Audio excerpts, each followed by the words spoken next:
కూడా దేవుడు ఇచ్చాడు. అలాగే కీర్తన గ్రంథము 147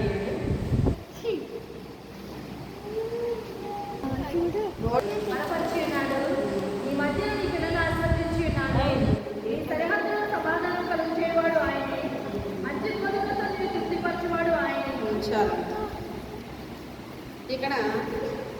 ఇక దావీదు భక్తుడు ఏమంటున్నాడంటే, ఆయన నీ గుమ్మముల గడియలను బలపరిచి ఉన్నాడు. నీ మధ్య నీ పిల్లలను ఆశీర్వదించి ఉన్నాడు. నీ సరిహద్దులో సమాధానం కలిగించేవాడు ఆయనే. మంచి గోధుమతో నిన్ను తృప్తిపరిచేవాడు ఆయనే. ఆయన నీ గుమ్మల గడియలను బలపరుస్తాడు. ఎప్పుడంటే ఆయన మార్గమును మనం నడిపించేటప్పుడు, ఆయనకు మరిపెట్టినప్పుడు ఎక్కడో 4 విషయాలు దేవుడు ఆశీర్వదించాడు. సరిహద్దులను సఫలపరిచాడు. ఆయన చెయ్యి తోడుగా ఉండని